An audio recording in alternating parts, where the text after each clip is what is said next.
Welcome to the Polarity and Primal Play workshop. We're going to start with some intuitive movement. So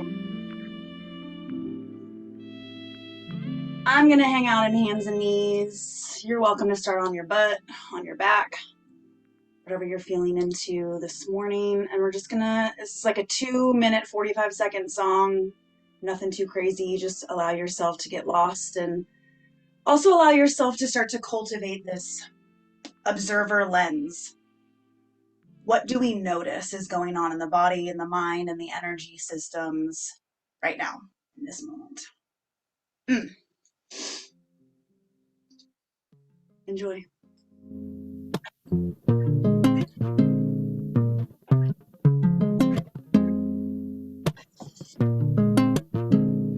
It's a slow climb, roll tight. You start to feel it when there's no time left. There's no foresight, your mind is all you're given, so please hold tight, yes. And if someone had told me it'd take this long, who knows if I'd have held on.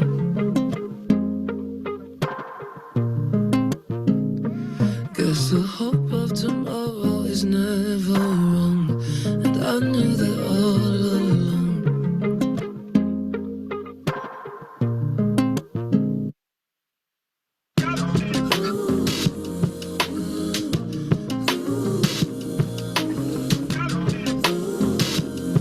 Thank God I look forward to better days.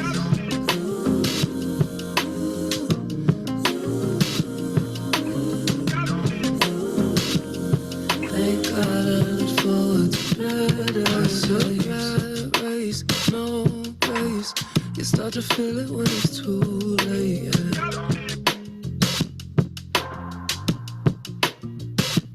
Keep a slow pace, show face. I know you'll make it 'cause it's pure fate, yeah.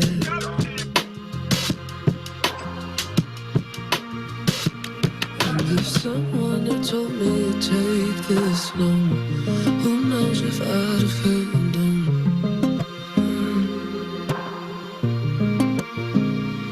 Guess the hope of tomorrow is never wrong, and I knew that all along.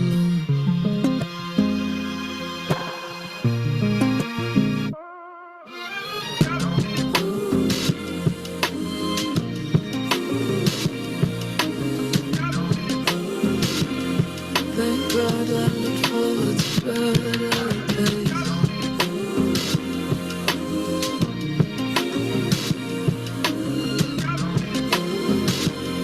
Thank God I look forward to better days. It's a slow climb, roll tight. You start to feel it when there's no time left.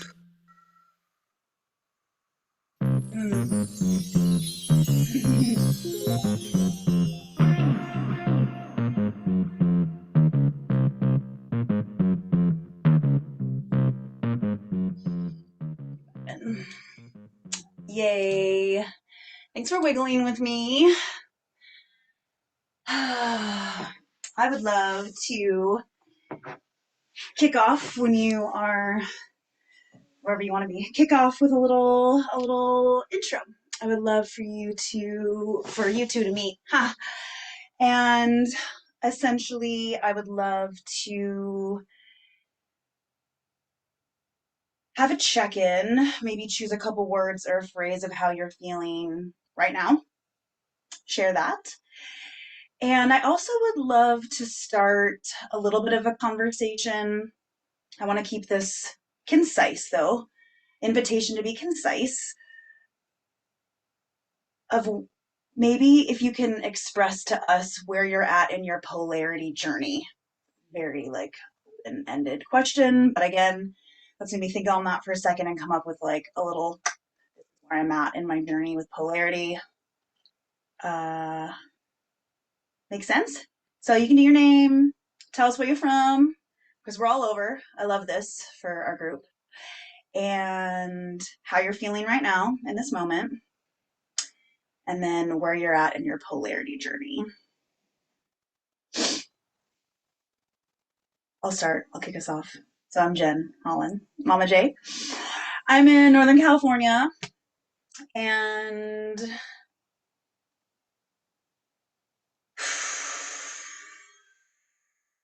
I am nervous, excited.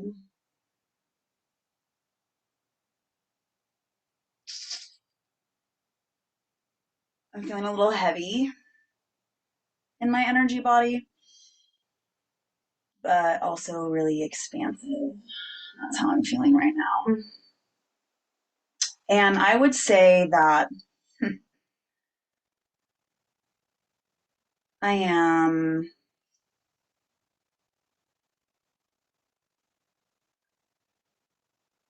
this one's hard to be concise. I think it's been about 5 years since I've been introduced. Like the first time I was really introduced to polarity was 5 years ago. And then it's been about a year and a half that I've been really actually utilizing this framework as like a main theme and lens of how I view the world and how I interact with individuals. And I feel like I am in deep study of the feminine. Yeah, I'm complete.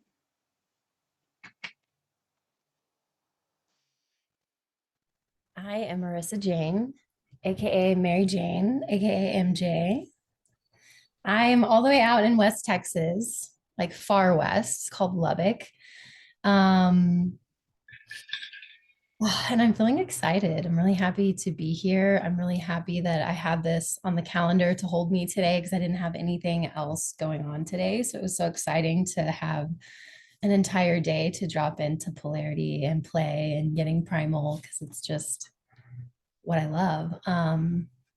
My journey with polarity, it had to have started a few years ago. I'm trying to think like when it actually like clicked, like the aha moment for me, but it's been quite a while now where I understand pretty much everything through the lens of polarity. I feel like it's literally the fabric of the realm that we live in, this existence of duality. I feel like the entire dualistic experience is based on the polarity between the masculine and the feminine. So I don't remember when that quite clicked for me, but I feel like everything in my experience, I can kind of draw back to these archetypes. So I'm excited to dive even more into it and get to chew on some of your understanding of it and put it into the chakra system and all the things. So yeah, I'm really happy to be here. Thank you.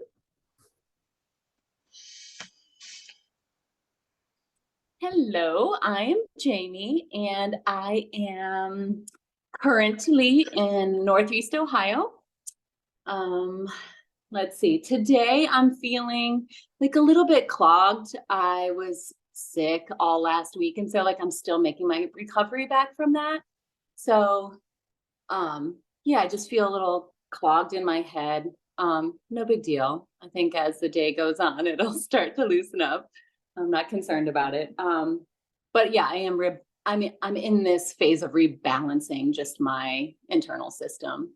I also feel a little bit selfish and a little bit self-contained. You know, like my family's all like moving 100 miles a minute, you know, doing their things, and I'm like, yeah, don't come back for a while. I'm gonna be here doing my thing. So I feel fine about that. I feel good about that.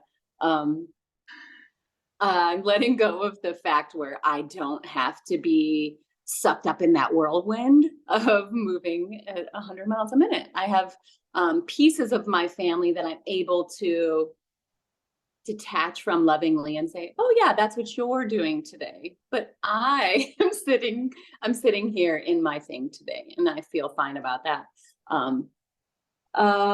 Polarity. I feel very blessed that I've been in an extremely long-term relationship with an extremely masculine man who has just allowed me to be the wonderful feminine creature that I am. And through my like hormonal changes, different awakenings, I realized that like I do need to embody those masculine parts of myself. So for a while now, I've been balancing that. I've been, I don't know, I think I'm good at allowing the masculine to be that, the feminine to be that, and then I am working personally in balancing that inside of myself. I guess that's the best way to say that for now. So I'm complete, and I am happy to be here. Yum, yay, thank you, ladies.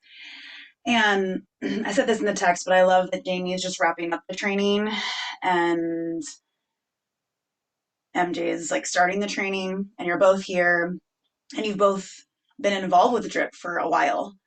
So we've got that going on, that thread, that connecting point, some shared language. And then I also know that you have done your own work and have your own perspective. So I really hope today, as we start to chew into some of the polarity things that I want to share, I want it to be more of a discussion. I want to hear anything that's landing in you, maybe any stories. I'm going to tell a lot of stories.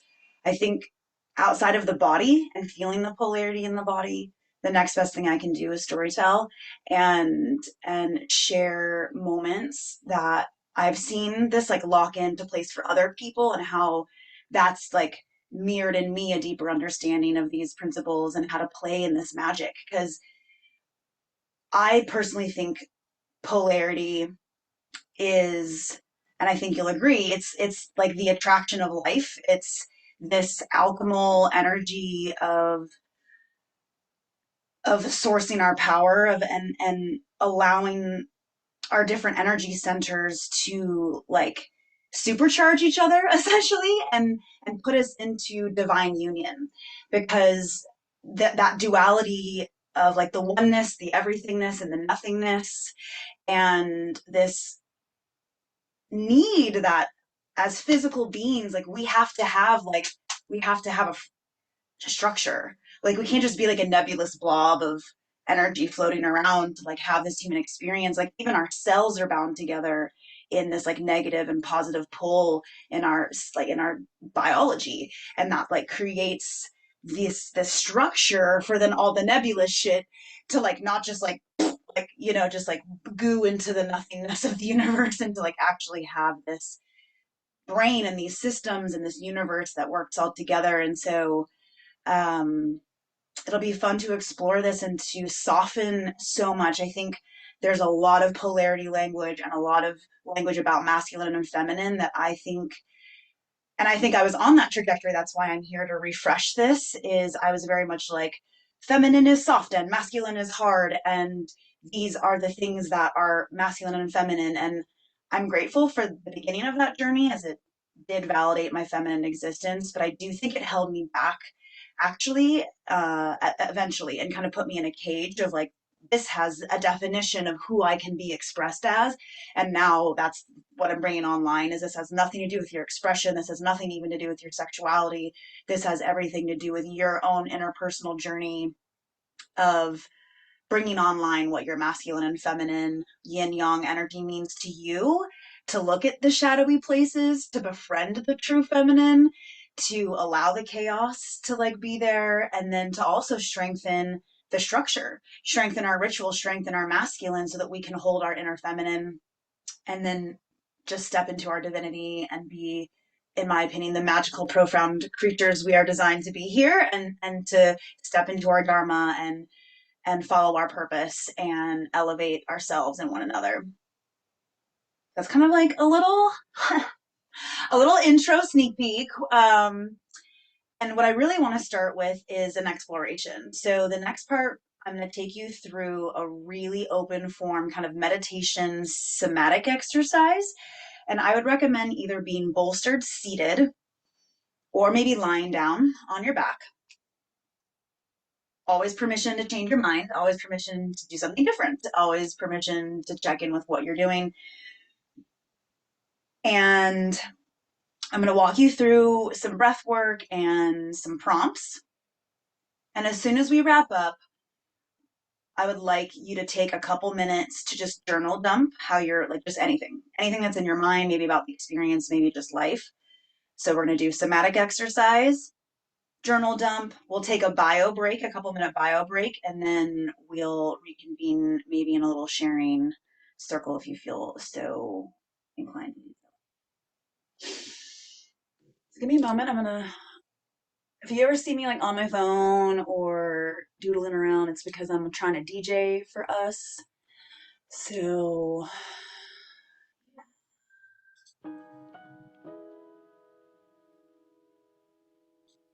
hopefully you can hear some piano music. I want it to be fairly quiet. Once you are settled in whatever position you would like to go through this exercise, I want you to take a few cleansing breaths. Big inhale through the nose, heavy exhale, sigh out the mouth. Few of those. Really fill up, really cleanse with that exhale.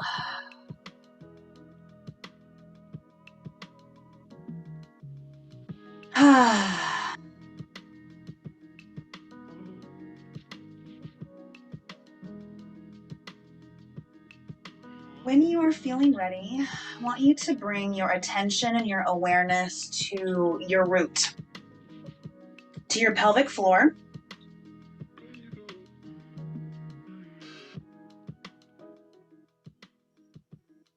I'm going to invite you to explore movement and touch and breath. So right now I want you to focus on root / pelvic floor. Maybe bring your hands and hug into your pelvic floor. Maybe just see what it does to really bring your breath there, feeling your pelvic floor relax as you inhale, and maybe tighten and flex on the bottom of your exhale.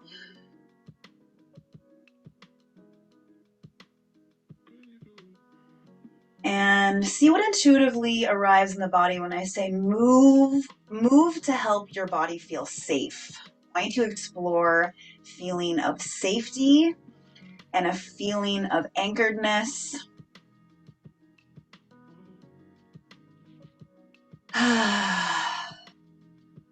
Again, prompt to see what breath cultivates safety, what kind of touch cultivates safety, what kind of movement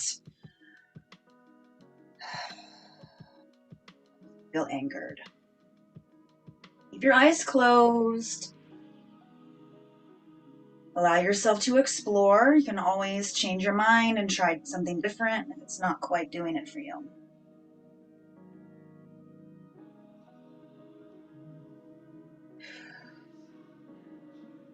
Before we leave our root, I would like you to visualize this deep pelvic floor area being lit up in a beautiful ruby red light. My meditative visualizations always include something glittery because I just think my soul looks like tiny prisms. So maybe bring in an aspect of glittery, fiery, sparky light that is going to just kind of be this sphere hanging out in our root chakra. And just like that's now activated, we're now aware of our anchoredness, our rootedness, our safety. Next, we're going to play in sacral. Love for you to bring, again, touch and breath and movement that's going to help stimulate a playfulness. Perhaps a little bit of sexiness and sensuality. Something that could cultivate a feeling of creativity.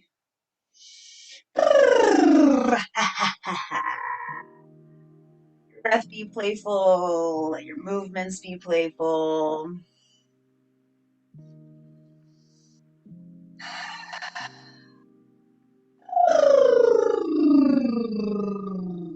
La, la, la, la.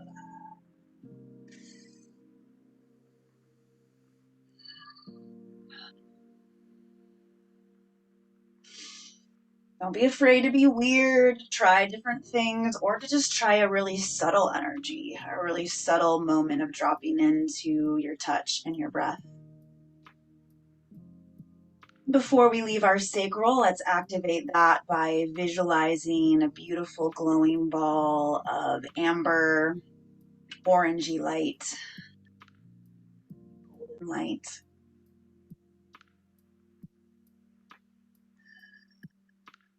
All right, next, solar plexus. Right in that mid-body. When you explore touch, movement, and breath that makes you feel strong, supported, powerful.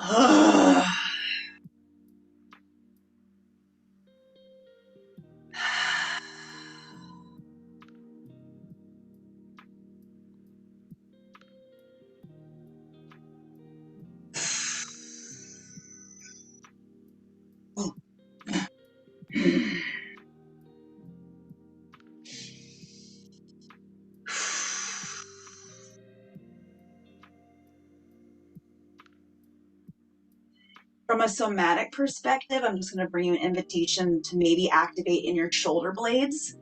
Our shoulders are just as much a part of our core strength as our belly is, so maybe lock and load into your shoulder blades as well. Before we leave solar plexus, let's bring in a sunny, bright, yellow golden light.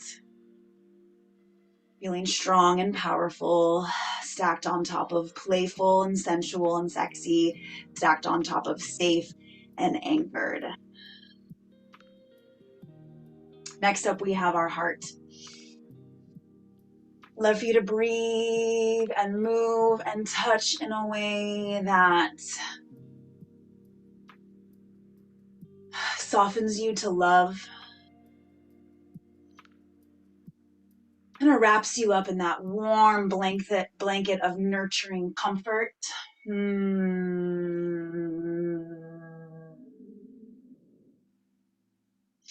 A feeling of belonging, an openness, and a clarity for our desires.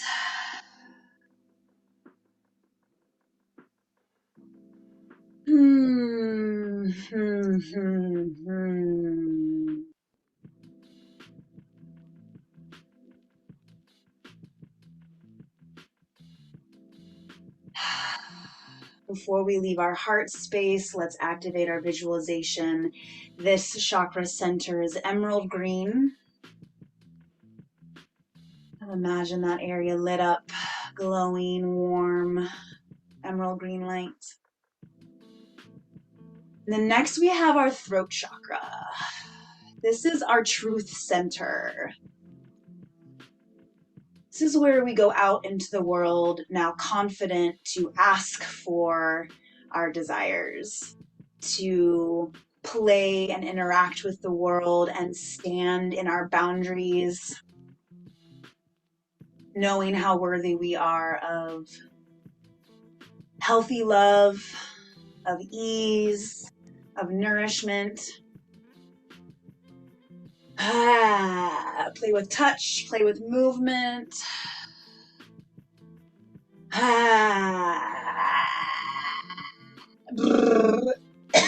Woo, sounds.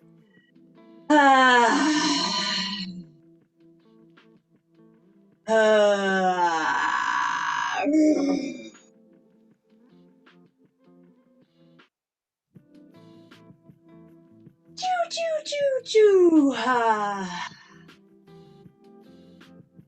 Before leaving this center, let's activate a aqua turquoise light, beautiful and shining and soft and glorious, filling up our throat space. And then next we have our third eye, our intuitive center. Go ahead and bring touch and breath here. Cultivating a feeling of trust in our intuition. of opening ourselves as channels to listen to whatever is uniquely for us.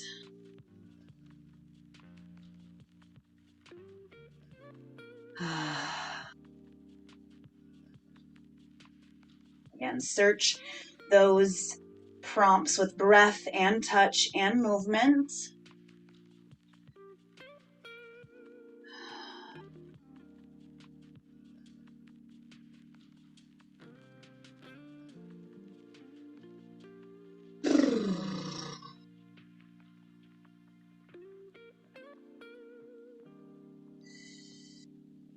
And I'm going to swoop in crown since we're already touching probably our head and faces. So let's light up blue, kind of that indigo blue, really, not indigo blue. Indigo is purple. That's for crown. This is like that true royal blue.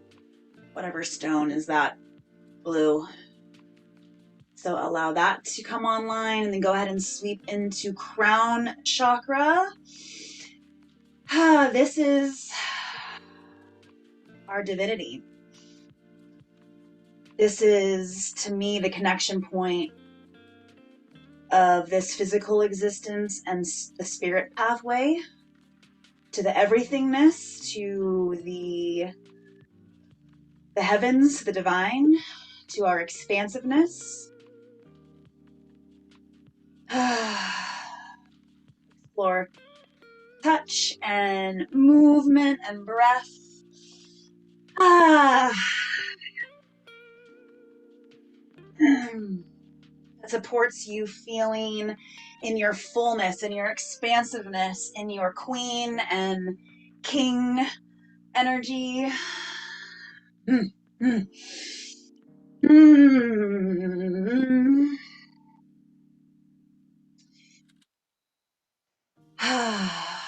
And take a moment when you're feeling complete in stillness. Bring your hands wherever it feels anchored with connection to the body to light up this last violet purple crown chakra center.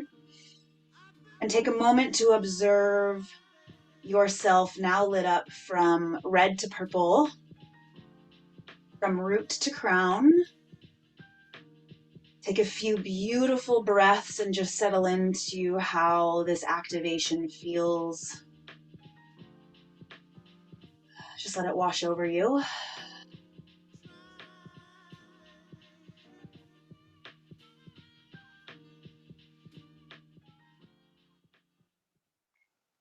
Taking as much time as you want, moving really slowly and gently. Come back to this moment. Get out your journal and take maybe 2 to 3 minutes to just have a little dump. And then we'll take a bio break. So all of that will put us, let's give ourselves 10 minutes, 11. So we'll be back officially at the 45, so quarter till. So take that time to journal, take that time to take a little bio break, and we'll resume then.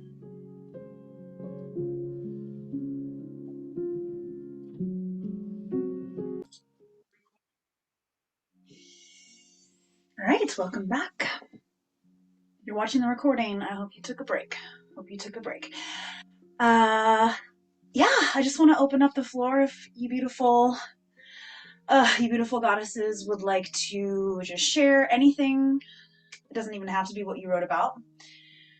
I would love to hear a little bit about your experience with that kind of somatic chakra igniting meditation and anything else that you're feeling called to share. I can start. Right afterwards, I was feeling such a nice like tingling all over, and probably because you had said glitter, I was like, ooh, this feels like sparkly glitter. I was liking it. I really, during the sacral portion, I found myself like laughing out loud, and just like during the solar plexus, I was just like collecting all this power towards myself. So I loved that. And then for the crown chakra part, I felt like such a nice connection fully to the divine, to the whole. And I was just, like moving my hands up and down and just imagining that current just completely flowing in through me and out through me. And it really did leave me feeling just whole, I guess is the best way to say that. And then it also reminded me that I have everything I need right in here. Like anytime that I am looking outward for something, I'm on the wrong fucking track. Just loop it back. It's all right here. So those are a couple of things that I came away with. And so thank you. It was a beautiful way to start the day, start the practice together. I'm complete. Thank you for sharing. So powerful. I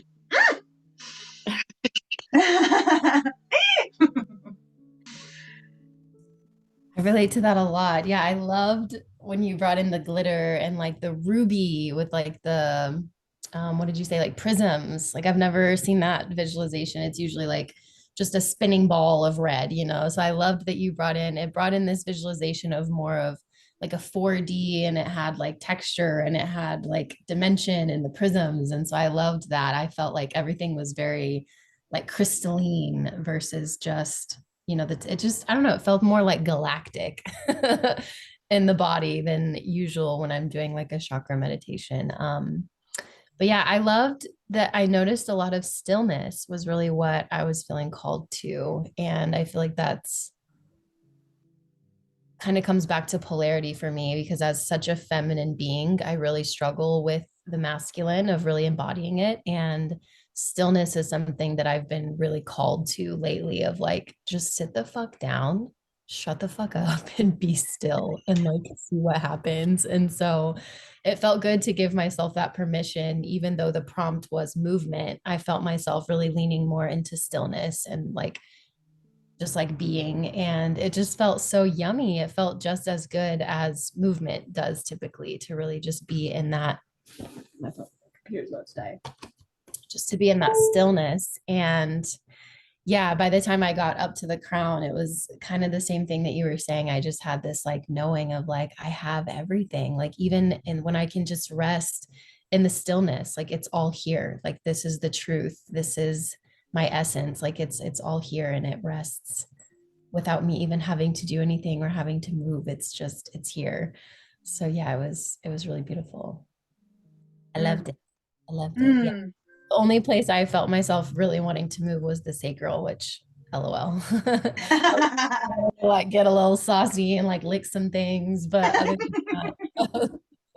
And when you talked about the solar plexus and you said the shoulders, I was already doing that. And I was like, oh, interesting. Like because when you were like strength, I immediately like went like this. And then you were like activate the shoulder blades. And I was like, interesting. I was already, yeah, I'd never heard that before about shoulders being connected to core. So yeah, I feel great. Thank you. Great. My pleasure. My pleasure. Yeah, I can't help it to bring all of the modalities into this awareness. And this maybe is just this whole conversation today, right? It's like sometimes we have to start somewhere. I used to think my core was just my abs. But now I understand that my core is my hips to my shoulders. And for a long time that served me. And then now this expansive lens serves me. And it's not like it was bad or good. It just, I'm sure you've all experienced that sometimes we receive information that we are like not ready for. And so like we block it. Like we can't actually bring it online because we're not ready to integrate it. I've read books before that the first time I read them did nothing. The second time I read them like blew me to my next dimension, right? So I'm gonna hopefully say this to just like beat it into you and with all the love in a kinky way. That none of this shit is like supposed to lock you into something or to keep you from making a decision later in life. Like this is a constant evolution. And what I love about DRIPP is she reflects that to me. The reason I'm even here today is because I've changed my understanding of polarity, and I want to bring my evolution into DRIPP and have DRIPP mirror my evolution, and for us to evolve together into this next layer. And it's so much softer. Really is this like, it's subtle. It's more subtle than I think we, especially in our over masculinized like culture of doing, projecting, being. The work really can be so gentle and so still and so, yeah, subtle. And so subtle, and I didn't share anything that I wrote about the exercise, so let me just reel back for a minute. Um, I loved what you shared, and I think the one thing I wanted to share with what I wrote was just my last little snippet, which I was like, I'm also like super surprised yet again by the power of visualization, of breath, touch, and maybe not even subtle movement, maybe no movement at all, but I put subtle movement. It doesn't always have to be so grand or aggressive. No, that's what I wrote down. Um, because I also, I think, feel a very similar way. Even leading the exercise and kind of knowing like what we were about to do, I left feeling, I keep using this language of like soul connects me to this like physical realm, and spirit is the connection to the galactic realm, to the divinity realm, to the quantum. And so I'm always loving this like anchored feeling with the reaching. And I think that is even polarity, right? Like, can I know? I think I'll share this too. I adore the feeling so expansive. Being anchored and free creates this tethered euphoria in me, knowing I can wander and rage and flow and always find my way home. So throughout this whole experience today, what we discuss, and then even in our primal practice, that's kind of where I'm landing is DRIPP is this like beautiful ethereal practice, the original DRIPP, and then primal brings me into the soul, like just like really earthy part of me. And so they almost have this like very yin yang aspect to them, where original DRIPP is very yummy, very fluid, very sacral, very feminine. And then we get into primal, which is a little more of that masculine, rooted, anchored energy. And we get to play in what feels good.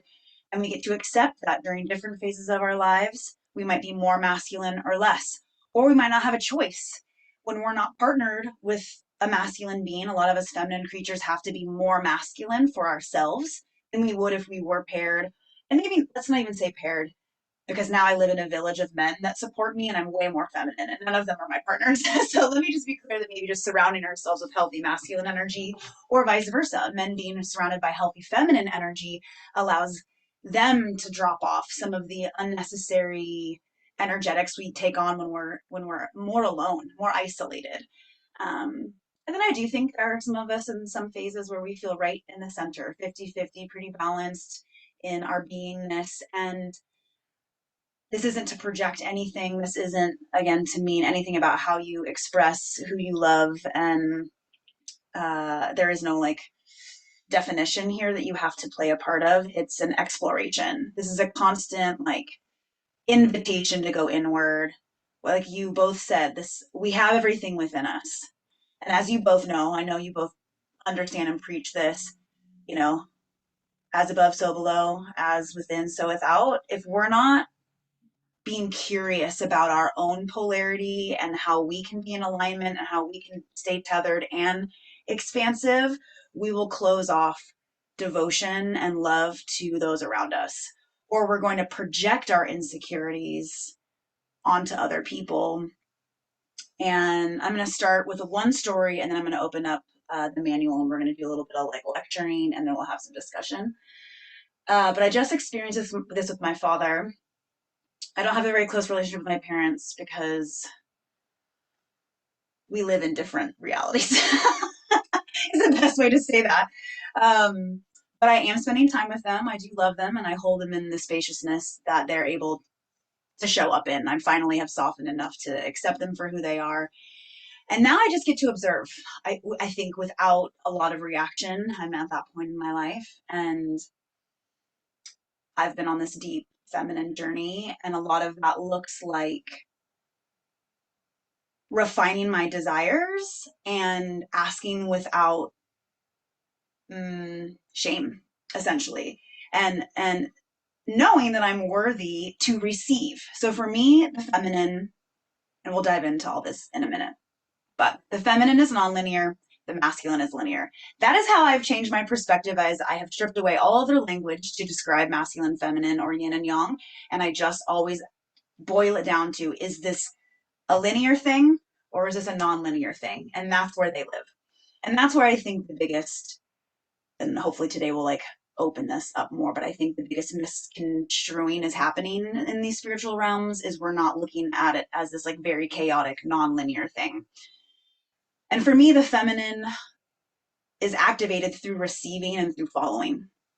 So receiving requires us to refine our desires to then go out into the world to ask for those things to then be able to receive them. So that's kind of how our leadership comes from receiving. And essentially, I'm going camping with my family, and I was just checking in, like if I needed to bring anything, camp gear, whatever. And my dad asked me about food preferences. So operating in the world I operate in currently, I just like like I'm just like getting real detailed, telling him what I desire and how my things are. And his reaction was so interesting to me. He just like shut it down. He basically kind of was like, well, that's a burden. Like, well, wow, now we're gonna have to go all do the grocery shopping. And I just like replied to him and I was like, yo, I'm perfectly capable of being self-sustaining. You asked me what I wanted and I'm telling you what I wanted. And I just clarified that and it was fine. But in that moment, I was like, damn, my dad's feminine is so blocked. It's so blocked, and he's so ashamed of his own receiving energy that he can't fathom that me receiving his love is valuable. That me standing in my desires and saying, I deserve this, this, and this, and I'm not a burden to love in all of my nuance, in all of my everythingness. And it just was like, whoa. And kind of a cool moment for me to like, that's like a huge shadow of mine. That's a huge demon that I struggle with still to this day, is being a burden. I'm too much. Like I have too many requests to be lovable, and it's like, oh, it's overwhelming, and it can't be handled, you know. And thank the fucking gods and goddesses that I'm where I'm at now, and I only invite people into my like close energy field and into my like family and tribe that love me so easily, like they want to know more. They want me to be detailed, but like give it to me, you know, like I want to know how to precisely love you, and it's not overwhelming and it's not a burden. And I tell this story for a few reasons. Hopefully it's kind of like can stay in the back of the mind about how our own process is so beautiful to how we're mirrored, because my dad treating me that way maybe 10 years ago probably would have created some reaction in me, and I would have been sassy to him, or who knows how I would have responded. I would have like, or I would have apologized, you know, and I've been like, oh, I'm sorry, you're right. Like I would have been small. I would have been made to feel small. But now I'm just like, ooh, that is not my wounding, you know, like, and it's clear that I was given it. And it's kind of liberating to see that I was passed on. Really have nothing to do with my truth and my authenticity and what, in my opinion, polarity is. Polarity is this activation of our wholeness. There's nothing wrong with us. Yeah, we might have some shadows, and yeah, we might have some things that aren't a strength, but it's still a beautiful part of who we are. And when we settle into that and we know our worthiness, everyone's projections just like, boo, boo, you know, just like bounce off us, and we can just like brush it off and go back. Or, you know, we might have to have a moment to tap in and be like, hey, remember who you are. Like, this is, we're here, you know, we're complete, and that's their shit. Um, because I do think polarity asks us to look at our shadow realm, to look at the things that maybe we're not, aren't so nice, aren't so tasty, aren't so sweet, and to go to work in self to clean that up, because we can't force anyone else around us, right? Like it's our work to do. Any thoughts? reflections before I open up the manual?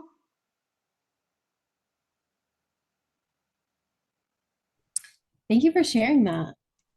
I um I love the way that you were able to have the awareness around that whole situation. That's really helpful when it comes to actually, it's like polarity and these dynamics can be such a heady thing. So it's helpful for me to hear stories that actually pull it into reality and actual situational awareness. It's like, oh, okay, now I can see how that dynamic was actually playing out. Because sometimes I can be so like, I understand concepts and it can be so conceptualized. So the storytelling is really helpful for me to actually drop it into reality and see how it can like play out in reality. So yeah, thank you. That was really helpful. Sure.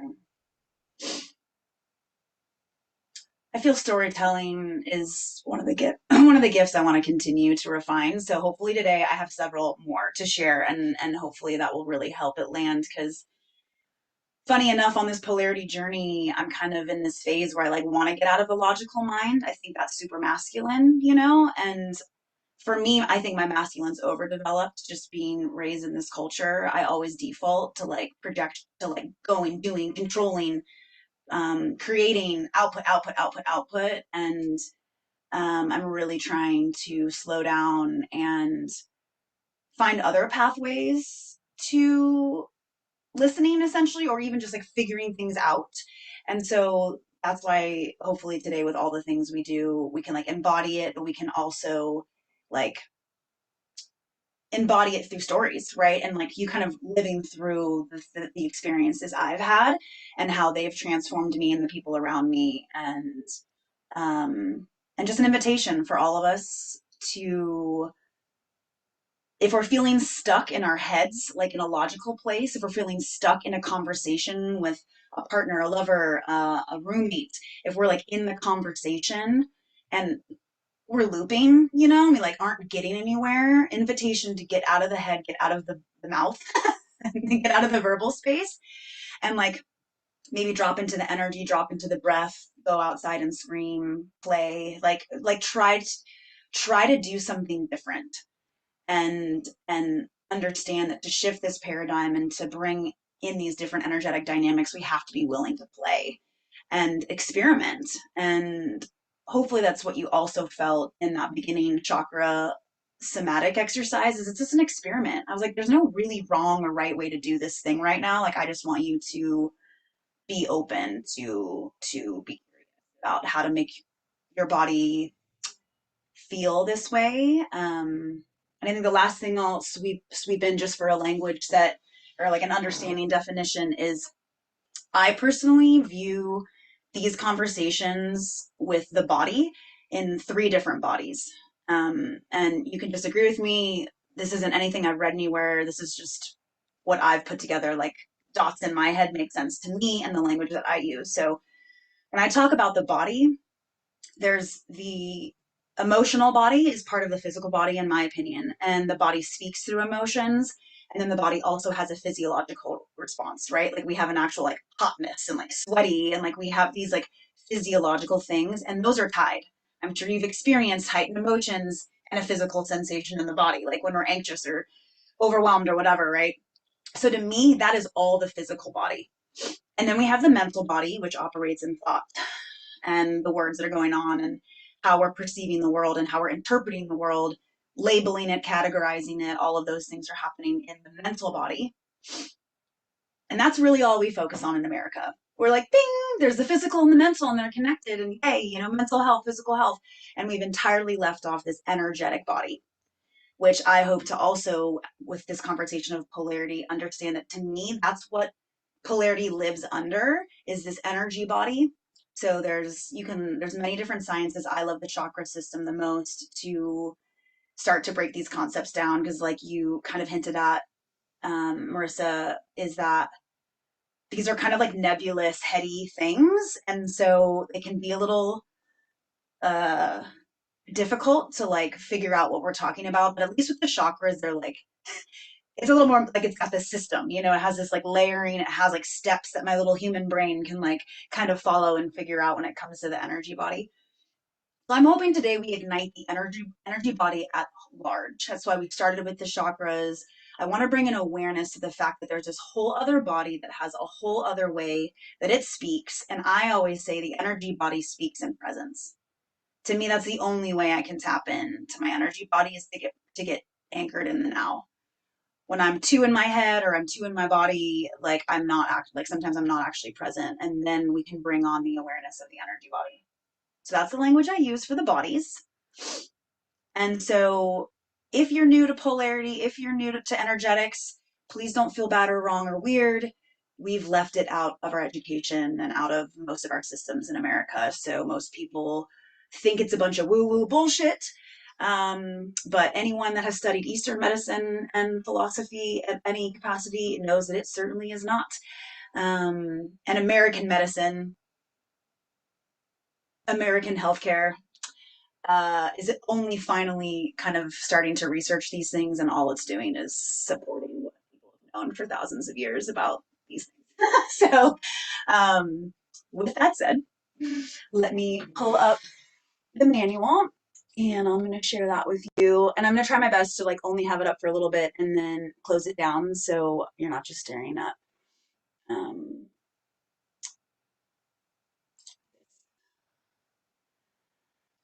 at my I love that quote you just said, the energy body speaks in presence. And I feel like that sentence itself is polarity. It's like the energy body, that's the feminine, and it can't speak without presence, which is the masculine. It's like mm, the combining of energy and presence is what like allows it to even express. It's like, mm. yes, I love those. Thank you for sharing. Yeah, please, anything that's like pops into your mind that you want to share, like please do so. All right. So what you're looking at right now, or in a moment, oh, there she is a chunk of the DRIPP manual. So if you're somehow watching this workshop and aren't part of the DRIPP training and don't have access to this whole manual, this is your invitation to sign up for the whole DRIPP training. So you get access to the entire manual because this is just a small, tiny portion of a very large, robust manual that is always being updated. So I think we've talked about a lot of this already. So I'm gonna go through these slides fairly quickly and just kind of pick out some of the things I really want to highlight on, and then we'll have a discussion about it. So feel free to take notes or write some things down if you have questions. Kind of hold on to them for a moment, unless you absolutely need me to clarify something now. Um, I don't think it'll take me more than 10 to 15 minutes to go through these slides, and then we'll have a discussion about them. So this first one, I mostly want to focus on what I've already been saying. I'm going to read this because I just think it's potent, and these are my words. So, to me, polarity is the practice of devotional self love and care and understanding our unique needs, desires, gifts, strengths, and oppositions. Polarity is not a set of rules, roles, labels, expressions, or representations. Polarity is an energetic system like the chakras, and their intimate intertwining begins at the root and sacral, which we'll dive into that a little bit more. So, to me, that's my kind of like personal working definition of polarity right now. What you just said, MJ, so perfect, about the system of presence and the feeling, right? Feeling and presence. And then I just want to shout out to two major works that brought me the truths that then I've like kind of gone out into the world and washed them through my own beingness and now presenting to you. One of which is a book called Chakra Empowerment for Women. It's a trauma informed book that's like healing through the chakras for trauma. And she, and in that book, is the one that brought this concept that the masculine energetic system is rooted in the root and the feminine energetic system is rooted in the sacral. And that right there has blown my mind and many of my clients' minds and brought a lot of the outer polarity into a resonance in their inner being, like with such power. So again, we're going to chew on that in a moment. And then the other major mentor of this is actually my roommate and sis Hannah, and she has a whole set of works on her own about polarity. She uses partner dance as her framework, and she actually calls it like she has a follow school. I've taken this from her. I actually was in an immersion with her at the very beginning of 2023. blew my mind open with this information. And then I went on to live my life with this different lens that I'm about to share with you. So huge shout out to these women and these authors who have influenced me. And then quite literally in a couple slides, they are Hannah's words, word for word. I took actually some of her language from some of her texts with her permission, of course. So with her consent. I just made this in like this little graphic yesterday. I was so excited about it because I've been talking about it, and finally I was like, I'm gonna make a fucking picture of this. So let's talk about what I just talked about with, so the chakra system, like polarity is part of it, and they're layered.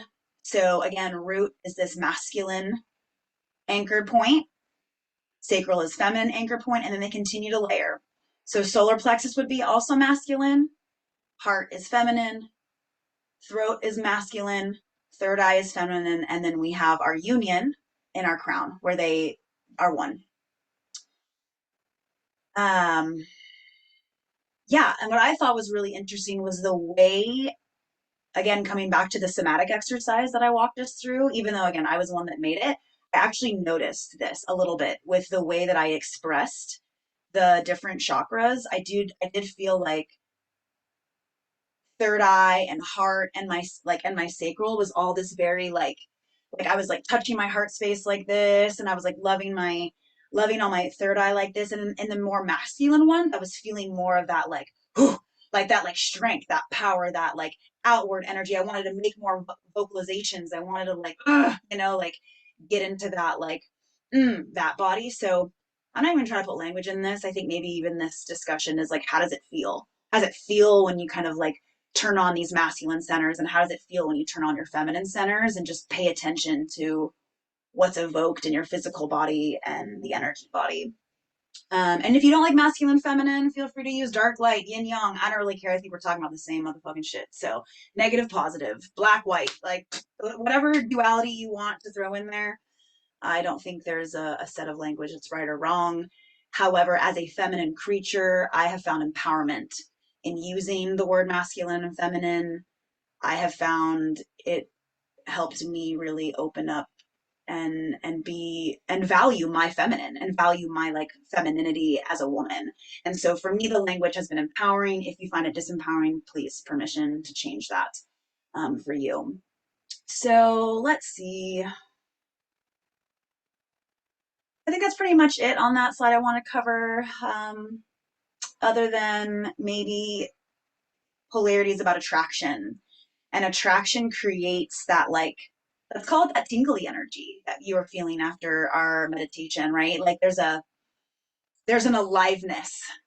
If you watch magnets, right, that even if they're opposition polarity, there's movement, right? Like if we put two ends of a magnet together that repel each other, there's movement. And if we put the attractive energies together, they'll pull together. So there's like movement, there's aliveness. And to me, this what's cool and what I felt when this information came to me, I was like, ooh, the chakras really do have that like, it makes sense, right? That it'd be like negative, positive, negative, positive, negative, positive. And there's like this energy like spiraling, like building, creating movement, creating energy.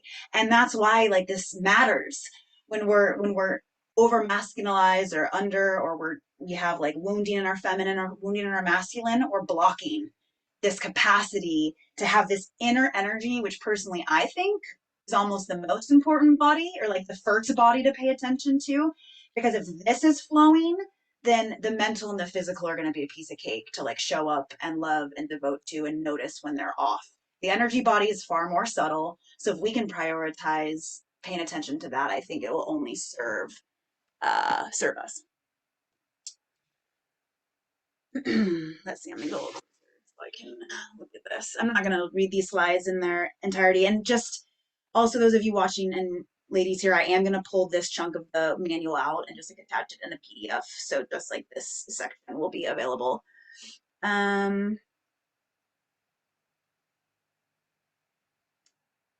I think we've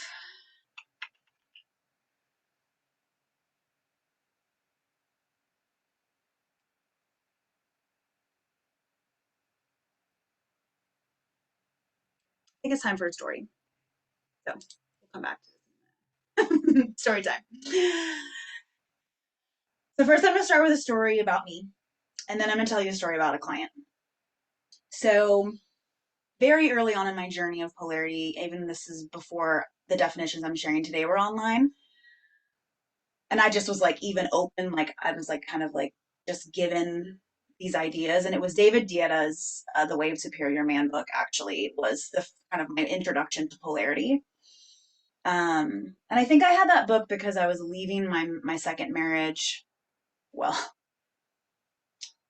that might not be the right word, but anyways, my marriage was ending, and I think I had given it to my husband to read, and he just like totally didn't want anything to do with it. So I just like took it back after we separated, and I was like, I'm gonna read this book. And I remember when, for me, when these concepts arose and he was explaining the feminine, I like wept because I felt like the way he was so in a revering energy towards this like chaotic energy, I was just like, oh, these things about me aren't wrong. And I don't know about you, but I think a lot of us have been taught that there are things and parts about us that are wrong or bad or make us someone we're not, you know, and we have to put on masks or we have to pretend to be someone else. And again, this reflects back to the story about my dad. I obviously was raised in a household where it was like I was accepted to a certain degree in a certain framework in a certain box, and outside of that, it was too much. It was too much to handle. And so I never imagined that these things about myself that I thought were so lovely, like my whimsical, like chaotic, lovely, cyclical parts, radiant parts about myself that I think are so delightful were just never really honored or seen. And it also makes sense being raised Mormon, very patriarchal, very about the man, very about God being this masculine thing that we follow outside of ourselves. So to suddenly have this book validate that not only these things about me are about me, but they're valuable, and that the masculine is amplified when I'm like truly in my feminine, I was like mind blown, and just wept for days to like allow myself to grieve that someone had told me that these things about myself weren't me and weren't feminine and weren't something that I so deeply kind of connect to my womanhood and to the things that I love about myself. And I was like, whoa, what world are we operating in? And also it started to bring on the concepts for healthy relationship. And I was like, aha, like this might be a key to something in the future for me to develop healthier relationships. But then I went to work in self. This has been like 5 years is when I read David Guetta, right? So it's been a journey of self work. So there's that story. Fast forward, I take Hannah's trainings in 2023. I'm like, ooh, okay, like I misconstrued the feminine. My bad. Like, and that's when I was like, her works frame masculine energy as hard cock and soft cock masculine. They're the actual binary system. And just like an actual cock, like, right? Like, it's not always hard. Most of the time, they're soft. Most of the time, they're like preparing to be hard. And so, all of that soft cock energy, I was kind of labeling as feminine, which anyone that knows this, and I actually remember having a conversation with Jamie's kids because they grew up with animals. Her boys from a long time ago were like, oh, the women animals? Like, they ain't soft. Like, they're some of the most fierce, most scary, like, most terrifying creatures in nature, you know? Like, like, it was cool to see people who have been raised in a way that I hope I get to raise my babies. Preach, Jamie, for the way you raise your children. And with animals, you know, like them being in nature, like if you are paying attention to nature, you damn well know that the feminine energy isn't soft. Can she be soft? Of course, but she isn't soft all the time. It's not like her operating system. And so when I kind of tore those labels off and was like, actually, my softness is part of my masculine system, it started to make me recognize that I was still operating quite masculine, but masking it as feminine. And this is where we can start to get those shadowy, toxic cycles about ourselves. We think we're like being these feminine creatures, but we're actually just still plugged into the masculine system. And here's my story about why this matters for men. So I have these things online. You two know I've been working with men and couples more in an intimate setting, and I was working with this really masculine client, and he's like a big man, big, strong, powerful, like 6'3", dude. And when I brought this information online to him, his whole body just like softened, and I think he might have cried. And he was like, "So you're telling me that my softness is part of my masculinity?" And I was like, "Yeah, babe, it is." And he was just, I could see him take on this like, holy shit, this whole part of me I've shamed under the feminine guise, right, is actually a huge part of my masculinity, and made him like want to stand in his leadership and his power from a softer capacity, which like, isn't that fucking what we want right now in the world? Is like the leadership from the masculine is from the heart, that's from this like soft, delicious energy. And to empower the masculine in our lives to know that like masculinity isn't just this hardness. It isn't just, and this breaks down some weird shit about sex. Because how many men like are weird about their soft cock? How many women are weird about playing with soft cock? It's like, oh, we only pay attention to hard cock. We only praise when you're out in the world projecting and producing and penetrating. But when you're gathering and when you're nurturing and when you're doing all these other things, like, that's not valuable. So I've been seeing that there's clearly in both male bodies, female bodies, and everyone in between, that we've been given a set of like disempowerment, that like something that is very much us isn't us, and yet it is, so hopefully this will start to like break down a little bit of that. And so the last thing I'll say before I bring up the slides, and the thing I want to drive home, is that I personally think at large we have entirely misconstrued the feminine. We have entirely missed out on her chaotic brilliance. I also personally think there's like an overflowing well of quantum magic to be had for those of us who are brave enough to actually wield the true feminine energy. And I think we could all sit in observation of the feminine channels, which again come through following and receiving. And then I'll bring up a couple slides so it'll make more sense in a moment, of our cyclical phases of wanting, having, receiving, and releasing, which to me includes like death, loss, nothingness, everythingness. And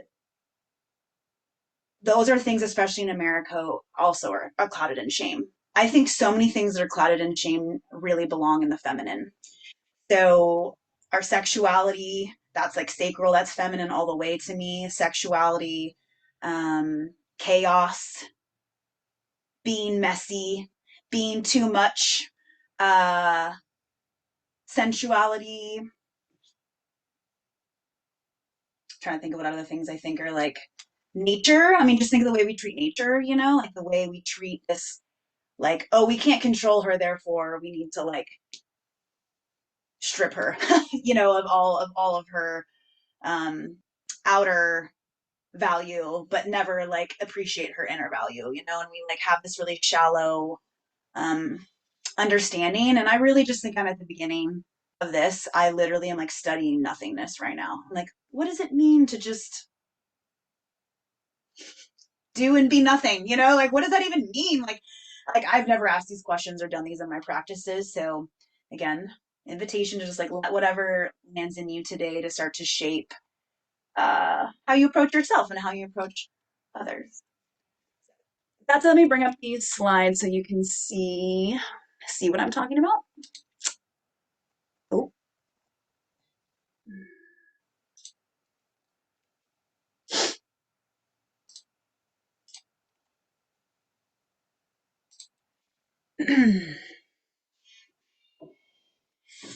And feel free, by the way, please take wiggle. Like, you can move around and move about while I'm chatting if you need to.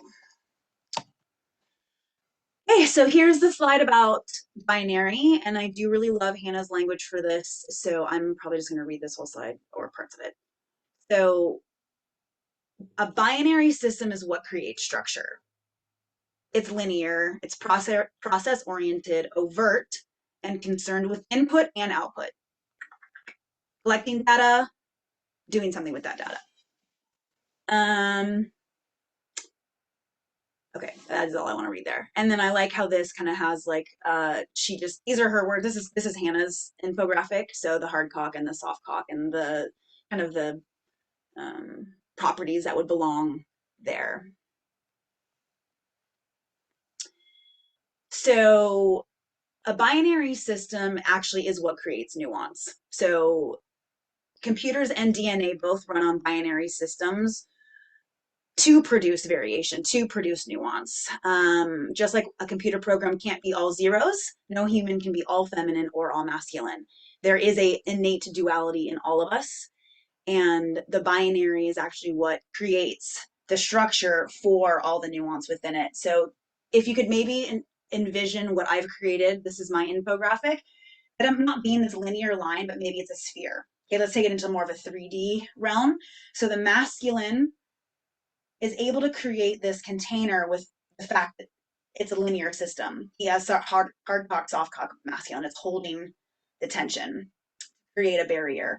Then the feminine, in all of its directions, up, down, side to side, is the cyclical energy, entirely non-linear, chaotic. And she flows through, and this can happen in a moment, in an instant. She can be everything and nothing, right? We can be all of it or none of it. We can be completely hard cock, soft cock, wanting, we can be all of the things and like flow through it. And she flows through the wanting, receiving, having, and releasing.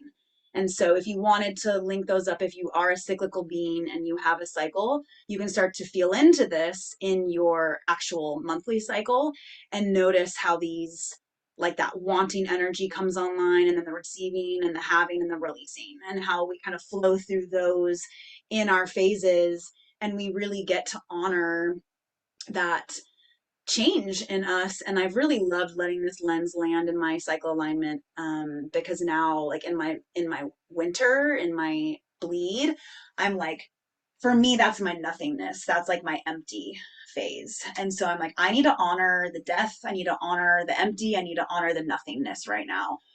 And then in my spring and summers, I'm like definitely in that like wanting, having, receiving life. And so I lean into that and I enjoy that. And I think, again, those of us that are more feminine beings, once this comes online and we understand that like we don't need to be not only ashamed of our bigness and our chaos, but it's actually our gift. It's actually how we channel radiance. It's how we actually go out into the world and create this polarity attraction to then spark outer dynamics of masculine and feminine polarity in other people, and start to have this really delightful aliveness outside of ourselves. I like this too. Masculine and feminine describe two parts which are in relationship to form a whole, just like your brain has two hemispheres which are in relationship to form your whole brain. But there are two parts, right? So nothing is feminine or masculine. Each thing can only be in feminine or masculine relational role to something else within a given fractal. For example, a mountain is not feminine or masculine, but it is in the masculine role in the fractal of its relationship to the valley. Cool? Make sense? Do we like that? So also polarity is not just our state of being, it's how are we in relationship to other things.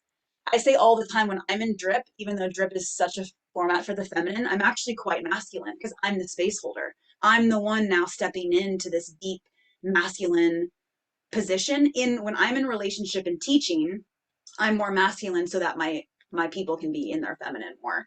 And so in relationship, my polarity changes, my energetics change. So here's a little slide about the feminine, and I love this. The feminine is paradoxical, and difficult to grasp. So just please know, like that's why I said I'm going to be on probably a journey for the rest of my life studying the feminine, because the moment I think I'm like getting close to having some conclusion, she entirely shapeshifts and she's like, "Ha, bitch, you'll never know me," and like totally just like I don't know, has something else to show me. So just I'm not even trying to figure it out or even come to a conclusion. I'm just trying to observe. I'm trying to observe the feminine in me and in the world and in my dynamics, and then also just the lack of it or the apologetics. Like I just hear so many people apologizing for feminine things all the time, and I'm just like, no, your mess is wanted. Be messy. So So I think our culture's buried it. I think it's quite inaccessible for a lot of us. So please take time on this journey. Um, Again, I love this. In its deepest forms, feminine energy is a force, doing nothing and acting on everything like gravity. Gravity is not subtle, but can often go unnoticed. So yeah, surrender and following are kind of like the pathways to unlocking the feminine, which is translated all the time as chaotic, wild, nonsensical. And let's see, takes mindfulness to access her. And I think the last thing on this slide is just that, like, so many of us have been taught that receiving is like a weakness or following is obedience, instead of it actually being like a valuable superset of powers. Okay, let me see this for a second. Which I do think I'll tell a story about partner dance to drive this home. And again, an invitation, I think, to start to draw value of your own feminine, because until we do that within ourselves, it's going to be difficult to heal that or find healthy dynamics and relationships with others. And I think partner dance was what allowed me to really find the value in following and to feel its power. If any of you have ever done any kind of partner dancing, you understand that it's a conversation, right? Just because I'm following him doesn't mean he's not noticing the nuance of the way my body is following him, but then reacting into the next part. And sometimes he's actually like adjusting his leadership because I've changed the way my energy has flowed in my body. And he might try to guide me somewhere and I misread it. Right? Like he might be like, follow me over here. And I'm like, oh, and I end up going over here. And a good lead knows that they also have to follow. And so when I kind of shift, maybe not, it's not even a misinterpretation. If you ever partner dance, you'll know that it's never wrong. There's nothing that's ever wrong in a partner dance as long as we're together. As long as we're listening to each other and like flowing. It's not like I fucked up because I didn't understand his body cue, like he tried to lead and I interpreted somewhere else and then that took us somewhere else and then he followed and then he stepped back into his leadership and then I'm not really trying to lead, right? I'm still in the receiving position as a follow in partner dance. And so for me, I was like, oh, that helped it land in my body that there's value here because you also couldn't have like two people leading, right? Like then you're not dancing, you're fighting. So I want to bring that online. When we bring like masculine on masculine, when we bring lead on lead or follow on follow, we're going to repel. We're actually going to be fighting. Or we're going to be abandoning or kind of just like, yeah, we're called abandonment, just like kind of just like, away. So how do we in our own selves find this like inner dance? And then how do we activate that outside of ourselves? And how do we start to maybe just be curious and experiment with what it means to be more feminine in your own body or in your own actions? Because I think for me, I just have been on that journey of like, what does it mean to like lead my business more in a more feminine way? What does it mean to make decisions in a more feminine way? What does it mean to be successful in a feminine way? And I don't think there's like an answer. Again, it's more of a question and then you get to go out into the world and figure it out. But as I've been bringing my feminine more online, or maybe what you need to do is bring your masculine more online, your healthy masculine, you'll start to notice how people around you are behaving. And this has been the coolest part on my feminine journey because let's be real, if I could just like have everything flow to me with ease and I could just like twirl around all day and like live my life, like I would be the happiest person on the planet. And when I'm in that radiant space, when I'm feeling seen and valued for my feminine, I have more to give. And I'm seeing this happen in this little village we're creating here in my home. I've got men showing up for me in these really beautiful ways. They buy groceries. I wake up to the fridge being full. Ooh, I'm so delighted that I didn't have to go do that thing. Now I'm so delighted to cook you breakfast. And because I'm nourishing you, he now is less stressed at his job, doing better at his job, and wants to provide for me more, whether that's a conversation or groceries or whatever he's doing. And it's like been this really beautiful synergy to watch happen with the masculine as I step into fully owning my feminine, fully being like, I radiate when I receive. So let me get really dialed on what I want. And I am audacious with being super specific to the masculine about what I want. I will give you an itemized list of exactly to the detail of how many quantities of things that I want. And because I have washed away this unworthiness that I'm not worthy to receive precisely what I want. There's something that we've all been kind of like told that like you can want what you want, but like don't be picky about it. And sure, like I also know how to take a no with like a lot of grace, so I don't expect people to give me these things. But if I'm gonna ask for shit, I'm gonna get real specific, and I'm gonna because I want to receive that really specific shit. I want to receive it from the universe. Like I'm trying to be specific in my asks so I get exactly what I desire. And it's always and more with the masculine. And that's what I fucking love about them. If you give them a framework, they will show up time and time again and give you exactly what you want. And I've never had a man bring me precisely what I asked for. He brings me precisely what I asked for and more. Always. Like literally 100% every single time I've done this with a man, it's always and more. They want to know.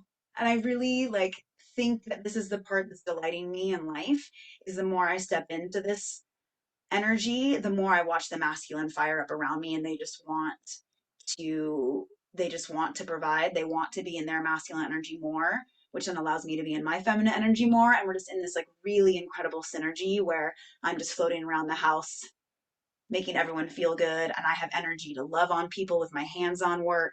I have energy to have conversation with people. I have energy to cook for people, to nurture people, to allow my like maiden, mother, wise woman, wild woman play her role in igniting people's passion.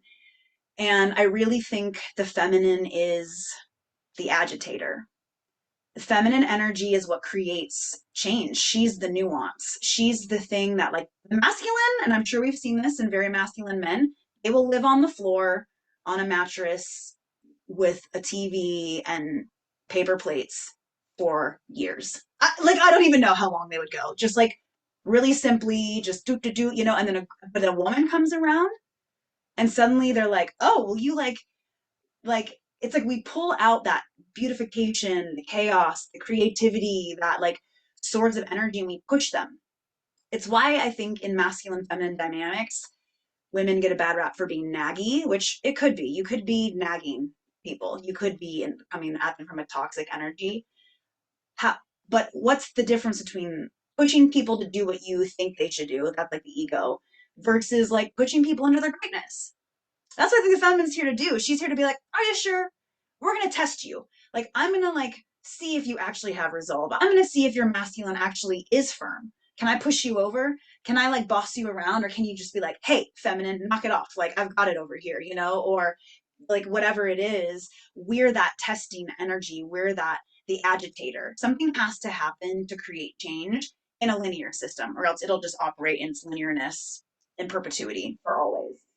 So if we can acknowledge that the feminine is basically the energy of change, and then the masculine is the energy of consistency, then we can really start to appreciate this dynamic and this flow within ourselves and then within dynamics of each other.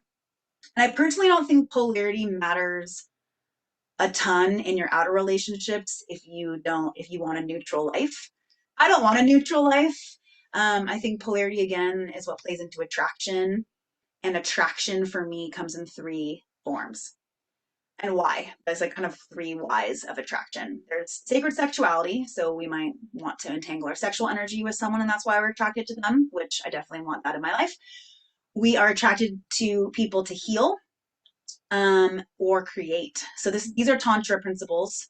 They kind of put them in those three realms that we feel this like pulling towards someone because we're here to create, essentially fuck, entangle our sexual energy, or heal. And sometimes it's all three. And maybe it's not fuck. Sometimes we untangle our sexual energy without having sex. Let me be clear about that, I suppose.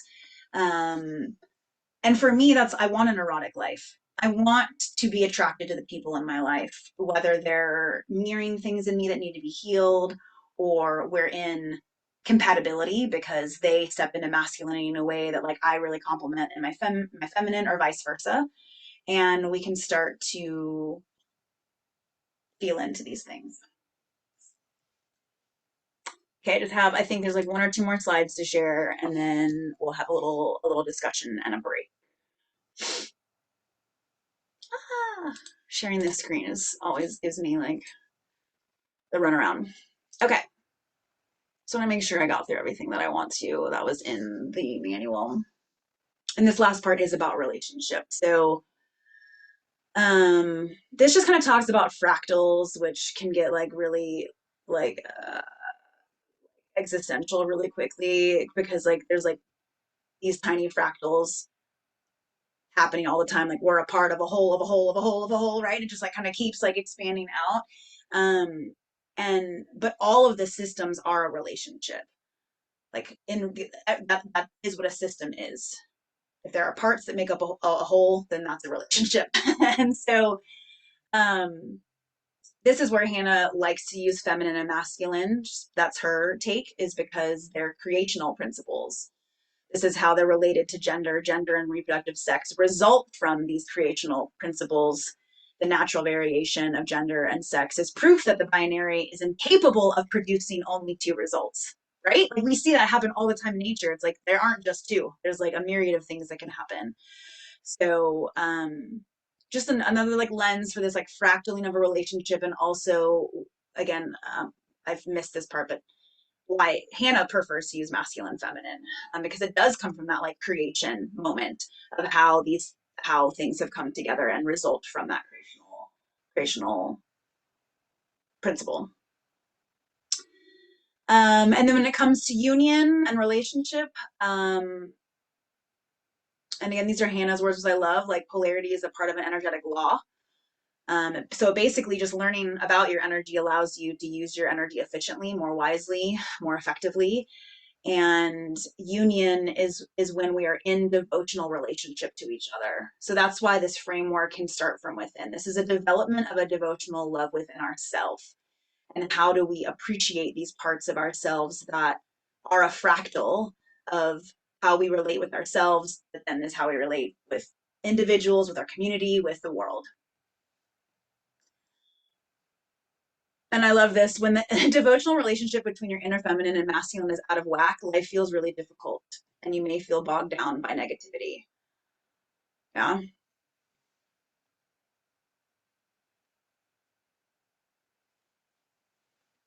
When the masculine serves the masculine and neglects the feminine, it is toxic because it's unsustainable and purposeless. When the feminine serves the feminine and devalues the masculine, it is toxic because it is unsustainable and destructive.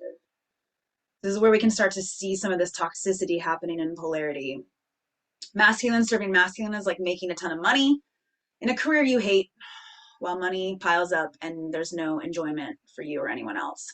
Feminine serving feminine is like an emotional expression that serves to produce emotionality in others, chaos creating chaos, rather than channeling into a structure as a raw material for creation. These are toxic because they're unsustainable, and the unsustainability is the extent of their toxicity.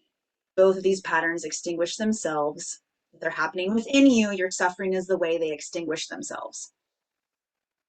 If they're happening with someone else you love, you can step away from them and allow them to suffer, because only when their suffering becomes acute will they shift their dynamic into devotion. I had to read that whole slide. It's just too good.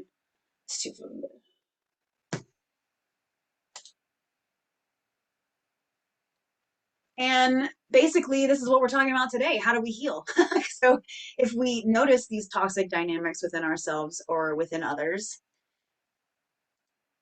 what's the process of healing that, of finding our inner divine union, of finding devotion in ourselves, and being open and curious to what that means within ourselves and with others. And then we begin to template healthy relating, healthy devotion within, so we can template healthy devotion and healthy polarity in our outer dynamics.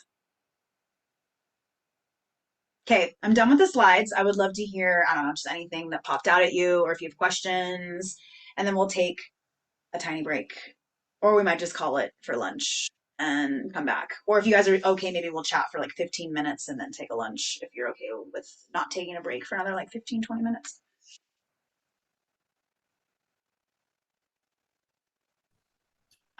I'm loving all of this. It's a lot to digest and integrate. Um, Starting from the beginning with the chakra system and how it goes like masculine, feminine, masculine. Like it's like that clicked so quick. Like that feels so resonant in my body, even in the sense of where I feel like I struggle is in my masculine. And it even is representative in the chakras that the masculine represents, like with roots, like I struggle with like, you know, kind of financial things and like solar plexus with like really standing in my truth and taking action from who I am and like my throat of like actually speaking. And so it's really interesting to see the chakra system through the lens of that because that feels really true for me. I love that a lot.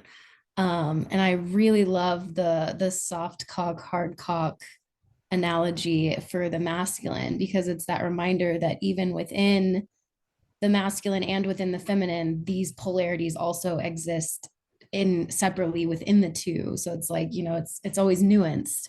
So that's something I kind of want to dive a little more into because I know there's also soft within the feminine as well. Like they both have it. So I didn't get to fully read that slide that was like talking about the soft cock, hard cock. So yeah, I'm excited to kind of dive a little more into that aspect within the masculine because that's a new perspective for me. That's not something I've ever really considered. But it feels really resonant as far as you want a masculine that's heart led. You want a masculine that is it's that strength, but it's a soft strength. It's not an overpowering, like inconsiderate strength. So I really love that texture of bringing in the softness as a masculine aspect. I really like that a lot. That feels really good. Um, yeah, I think that's all I've got. And it made me really want to partner dance. I haven't done that in so long. I need to. I forget how, yeah, it's such a fun way to kind of put all of these perspectives into play and kind of feel it in the body. So, yeah, that's what really stood out to me. I'm really loving this. Mm, It's fun to be a student in a realm that actually interests me.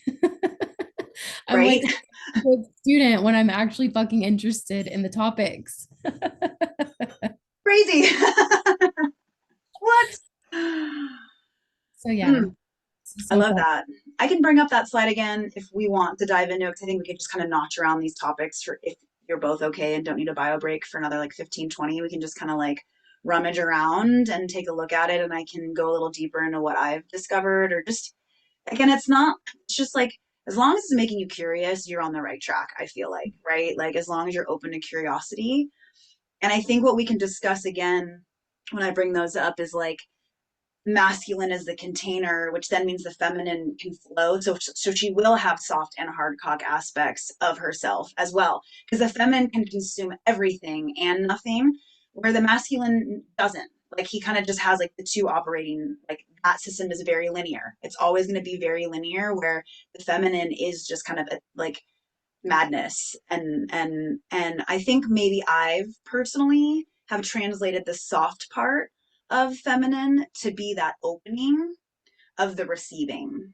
Like, what does it feel? And to me, that's also very pussy like, right? Like, how do I cultivate safety and arousal and pleasure so she just like opens and she's soft and she's aroused and she's ready to receive? So for me, the softness, yes, it's going to brush up to, and I'll bring up maybe that masculine soft cock, hard cock, so we can talk about it. So I think we have to understand that the feminine is kind of her own cyclical system and by def- by default kind of also includes the masculine. Um, but I think that's why I like the chakra thing as well, because there is a lot of language. It's like I've always said, like if there's a God, if there's only one God, like it's a woman, obviously. Like I've always been like, this is so silly. Like we are born from her. Like we begin with the feminine, but the masculine is what roots the whole system. So I think that to me, that really brings value to both, where there isn't this like women are better, or like feminine is better, or masculine is better. It's like, no, I just think we all come from the feminine, right? We all descend from her, the great her. And because of that, she is able to embody all, but our chaos needs container. Like we would also fall to pieces or destroy everything all the time if there wasn't some kind of container. So we are tethered to the masculine and we created it basically, right? Like it's coming from us so then it can like recycle back to us and then we're inevitably intertwined always. And we can't again like have one without the other. Mm. Yeah, maybe the masculine only exists in this realm of duality.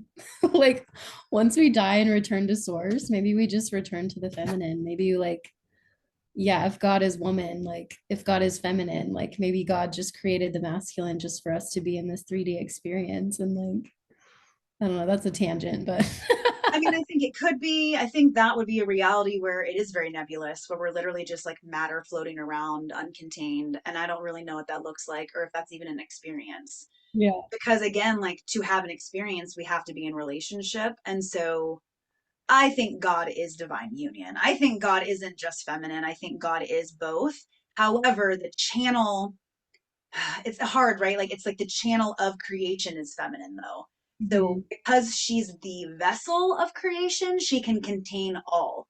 But we need the masculine.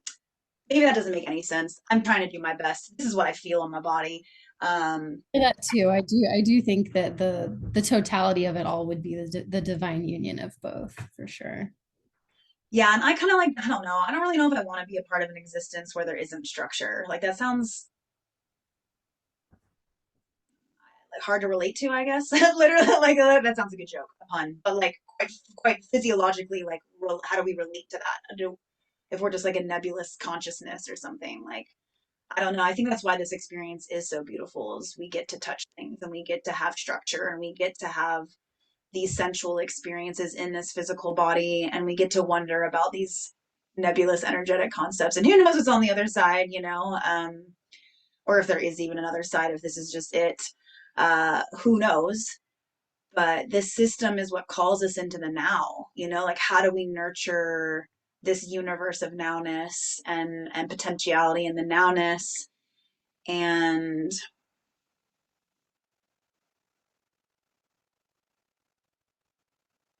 yeah, just how do we use it to cultivate more attraction, more easeful attraction through whatever pathway we think helps us be radiant.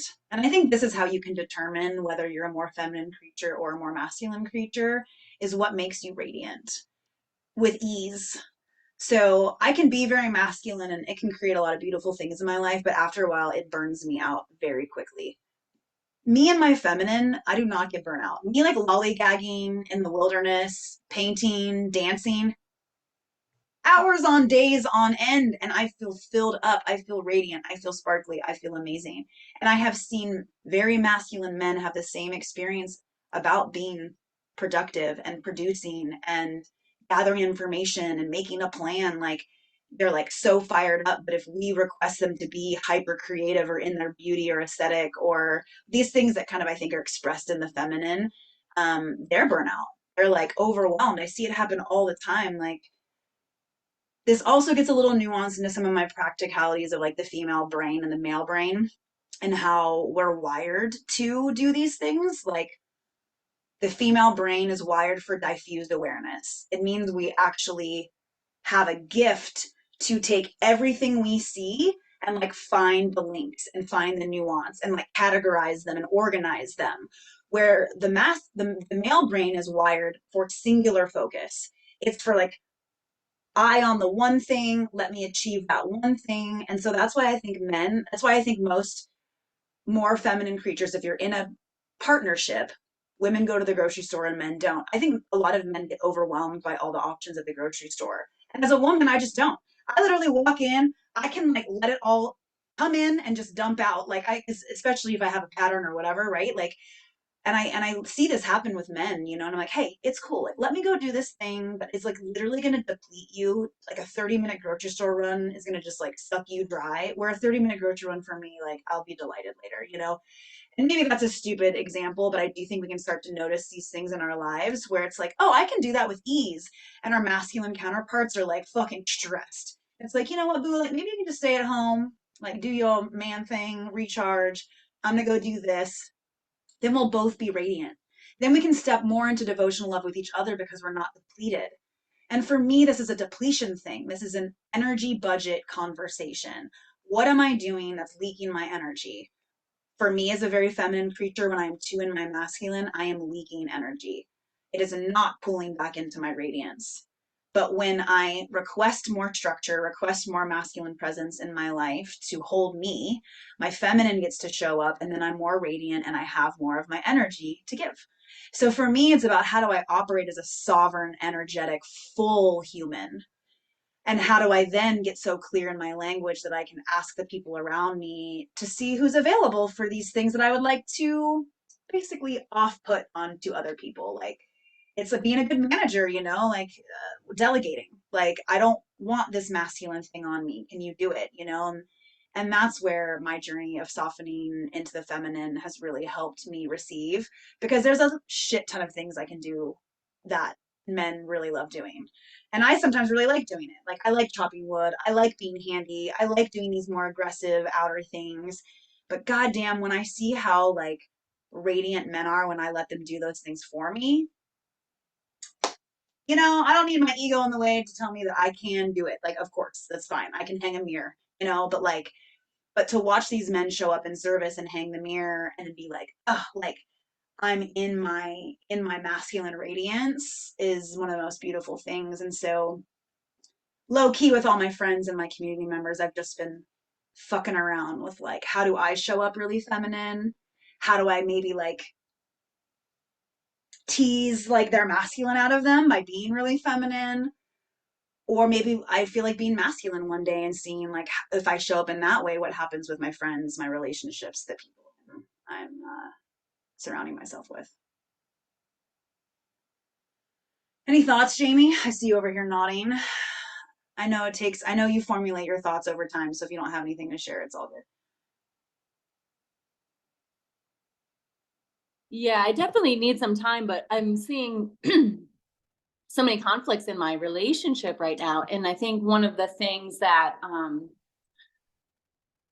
really like kind of made me laugh is Baron and I did a partner dance. Like this was many years ago, like 5-6 years ago. And it was a fucking disaster. It was exactly what you described. It was like, I was not stepping back and receiving. I was like, you're not going to tell me how do you know? We've never even done this before and you're going to take the lead. And I was so offended, and it was awful. Like we did switch partners, and that was when the good stuff came in, you know, because I was able to let some other partners show me the way. But since it was new to both of us, I wasn't able to let him show me the way. And I kind of feel like I'm at a point right now where there is this like discord going on right now where he wants me, it's like it's an age, like a hormonal thing, you know, so he wants me to be stepping more into my leadership, but I don't think that he's giving up the leadership, you know? And so there we are, we're both trying to fucking lead, and we don't even like each other sometimes, you know? And I think it's just because of that, it's not honoring that full balance. I'm going to take it more to myself. I'm not honoring that full balance within myself, and I'm projecting that onto him. And I'm finding it easier to put it off of me and put it on him, you know? And so I have this realization, but yeah, this talk, there's all kinds of things like filtering in where it's like, oh yeah, I got to think about some of those things and find that way back to the divine union within. Because I do believe that seems like such a powerful statement. I do believe once I'm there, then there's all this acceptance for everyone else in their place within themselves of that union or that push and pull of that polarity within someone else. It must be off inside of me because it's a problem right now. So yeah, I mean, that's about it. That's about it for now for me to share, but. Oh, I mean, that's juicy as fuck. So thank you. Yeah. It feels like it. It feels like a bit, but it feels good. And even if there is work to be done in your partner and Baron, right? You projecting onto him isn't going to stimulate that change. But your inner devotion might invite him into his inner devotion. And that, I feel, is the way we can, the only way we can really influence change in our dynamics, if we're thinking something's off, if we're thinking polarity is off. First of all, what you're doing is perfect.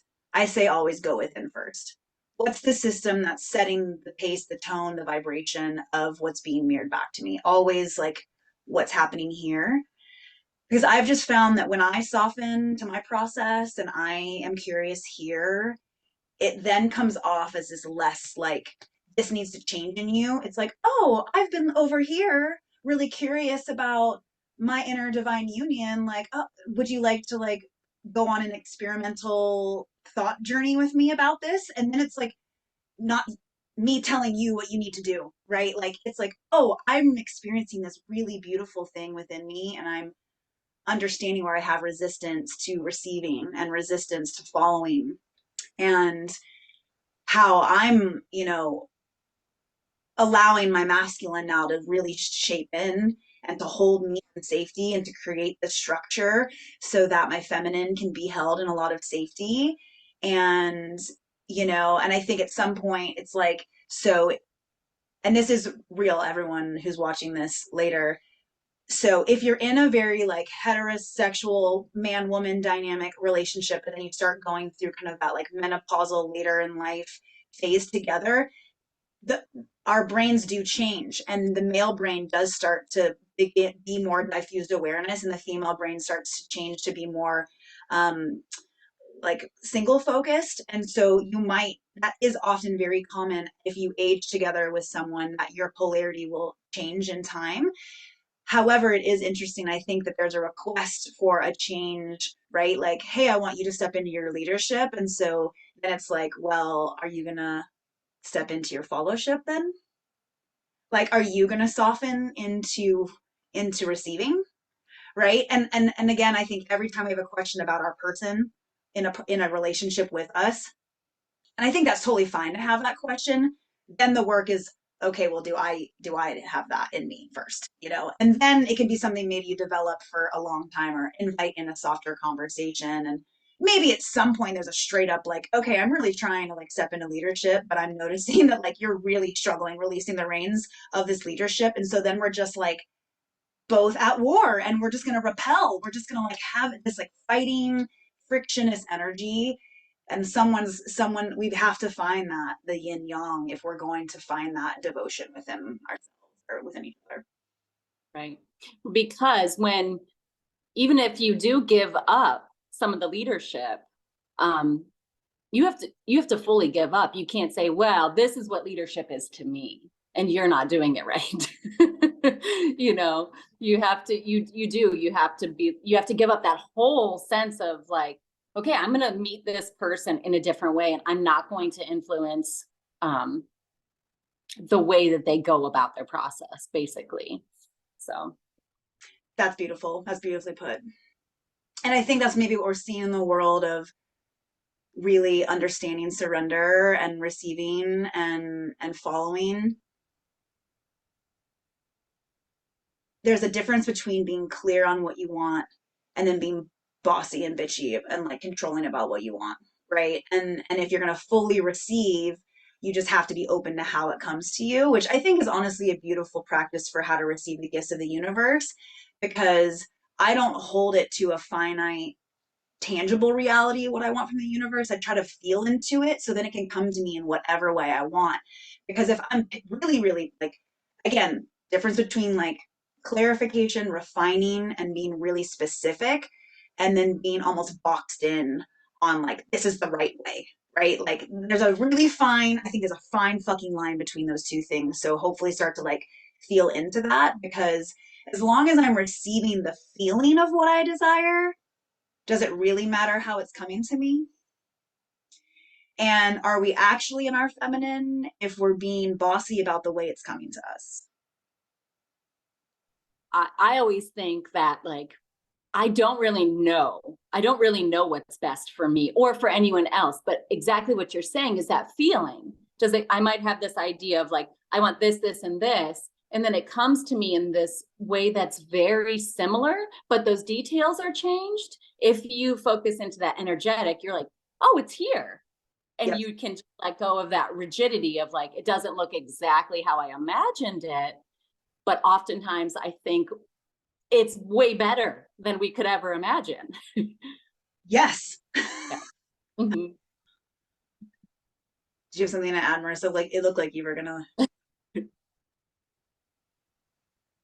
I just love that. That's something I've been focusing on a lot, is just releasing the attachment to outcomes when it comes to being clear on what I want. I'm finally kind of in this place where I'm like letting go of the need to control, because it's been so fucking frustrating. Like life is just not doing what I want it to do. And I'm like, oh, maybe because I'm, like you said, boxed in, because I have this one perspective of how it's supposed to look. And it's like, I think I'm completely limiting myself. So that's a big practice I've been incorporating recently of how can I be clear on the feeling that I want to cultivate and be completely unattached to the actual outcome that it's going to look like, because it's not going to look the way that I think it's going to look, because God is so much more, it's so much more magical than I could ever imagine. So as long as I can anchor into the feeling that I want to cultivate within me and just be completely unattached. And so I'm glad we're speaking to that, because that's something I'm really excited about in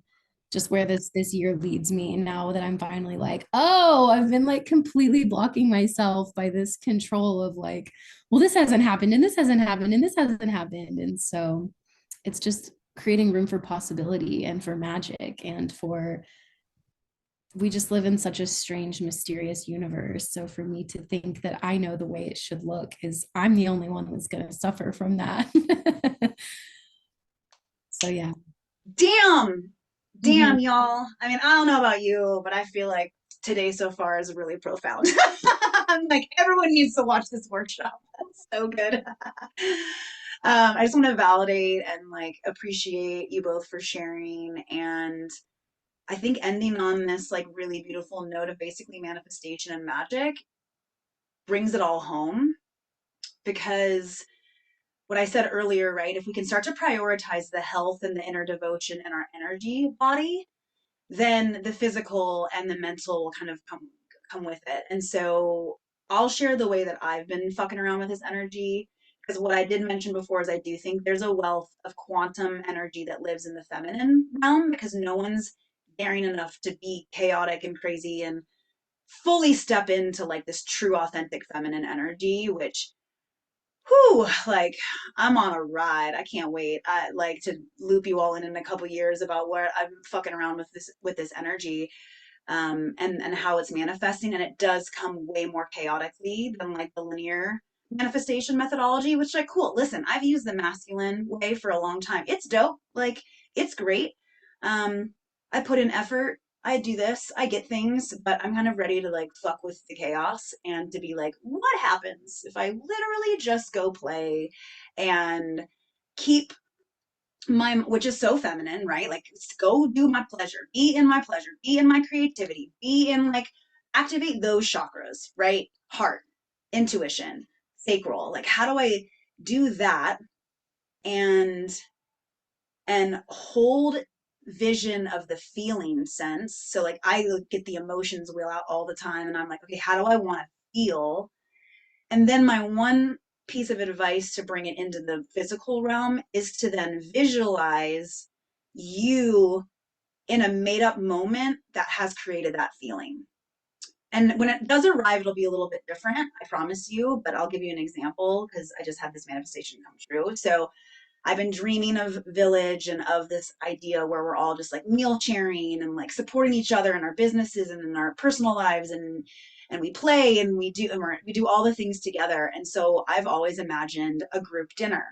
And it's not like specific faces, but I imagine me at a table surrounded by people that love me, and there's laughter and I'm smelling good food, and there's like this ease of authenticity and just like exuberance and like groundedness and safety. And I just like, I do a little bit of this, like maybe there's dancing, like I only get into the physical as an expression of what would it feel like, what would a scenario be that would make me feel the way I'm trying to feel. Does that make sense? Like with your desire.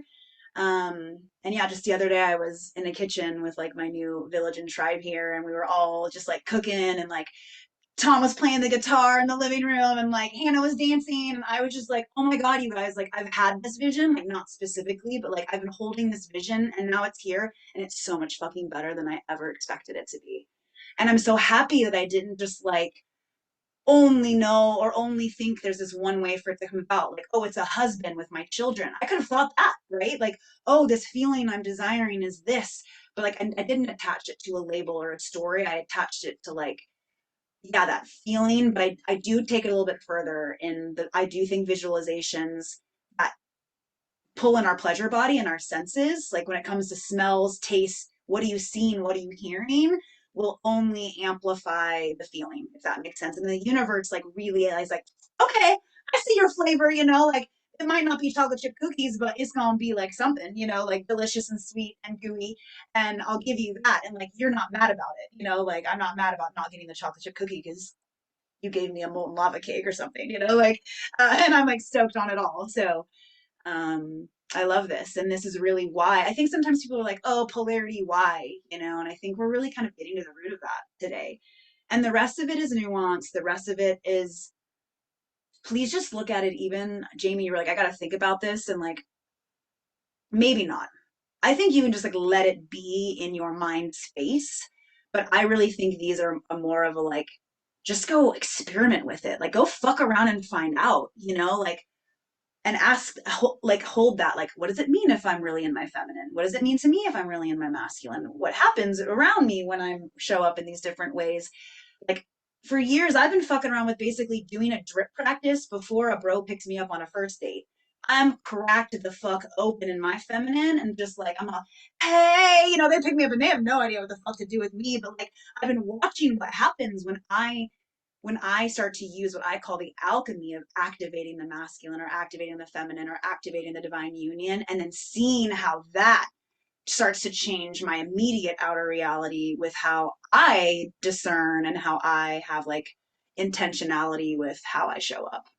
It's all just a wild experiment, and maybe the three of us can tap in like 3 to 6 months and just like tell swap stories with this new framework, because I'm telling you, the hard cock soft cock is Hannah's work, and it like I remember learning this and I was just like and I've just been living it for well over a year now, because I'm just like, this has shattered some paradigms, like I don't know what it means. Like I was just like, but I felt it. And so I really appreciate both of you saying like, MJ, thank you. Like when I heard about the masculine feminine chakra thing, it was immediate fuck yes. It was an immediate like truth in my fucking soul that that is accurate and helpful, right? Like to know.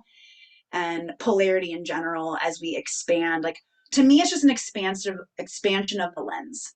Sometimes we have to start with the lens, you know, big enough for us to like make some small changes, and then we're like, ah, you know, just like in the tsunami. And so I hope this does just kind of like open you up, and don't let it put any pressure on you. I think this is an unlayering and a life's, we could study this for the rest of our lives and find the nuance within the nuance within the nuance. Um, and as long as it's coming within and then an invitation to those that are out, then I think we're doing it in a healthy, energetic way, instead of going out and coercing people into seeing it the way that we're seeing it, right? And I've definitely given up on that path. I think for a long time I wanted to like basically proselytize, like knock on people's doors and be like, this is the truth and the light of the way, you know, like that's probably my Mormon background, my Mormon missionary background. Like I'm gonna like shove the truth down your throat, you know. And now it just it's so not needed. And then in an over masculine world where we are just kind of berated by, and I would call it an unhealthy masculine world where we're just being berated by these things. I just think gentleness and softness and expansion and no rush. There's no rush. As long as we're just a little bit better, a little bit more aligned every single day, then that's like the magic, the mundane, simple, like little bit of magic that's gonna be happening. I'm feeling pretty complete. Does anyone else have anything else they want to share? Feeling complete, ready for a break? Okay. Yay. I was hoping we'd gain a little bit of time back today. I wasn't sure if 5 hours was going to be the appropriate amount, so we'll see. Let's break for an hour if that's cool for you. I would recommend, I mean, obviously do what you want, but I'd recommend if you're going to eat, do it now and kind of like let things settle, maybe go outside. If possible, I'm also going to invite you to not really break out of this like little bit of bubble. Like, don't like get some work done on this break if you can help it. Like, don't maybe jump on social media, maybe don't answer your text messages. Like, I would love it if we all could just like maintain this kind of meditative space, eat our food. I'm gonna go outside, it's kind of cold and rainy, and just kind of let the elements just like be, anchor in. And basically when we come back, I'm planning on just like diving right into a practice. And I'm thinking, from what I was fucking around with last night, I think we'll probably like be in our practice for 90 minutes. It'll be like a really juicy practice, but it's going to start slow, really grounded. And hopefully this sounds good. I'm sure it will to both of you, but I'm essentially wanting to play with a grounded flow on our backs, then like a flow on our knees, and then we'll build to a standing flow, and like it'll just, the energy will just like like totally crescendo to the end of the practice where we're gonna get like loud and vocal and weird. If you have drums, even if you have a little shaker egg, if you have some kind of percussion instrument, bring it with you to practice. There'll be an invitation to fire that up as well. So yeah, just make sure you're fueled and all of that. And I think that's probably where we'll head. So just like full juicy practice. I'll wrap it up, and then maybe we'll just have a sharing circle of how you felt in the practice, and maybe if any of the concepts that we've been talking about started like making their way into your awareness while we're being embodied, while we're actually in like the somatic experience of this. And maybe we can kind of recycle back to this concept of like the feminine birthing both, because that's how I feel about DRIPP. I feel like it had to come through the feminine channel first because I'm a woman and she was born through this feminine body. And then primal came to be. And it's like the masculine arrived because like there was something like missing that needed to be there.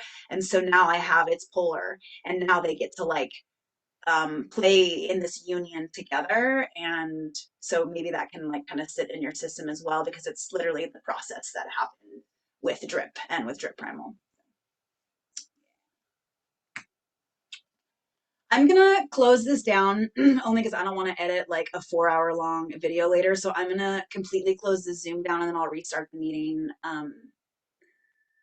Let's do 20 after, because we're about 20 after now.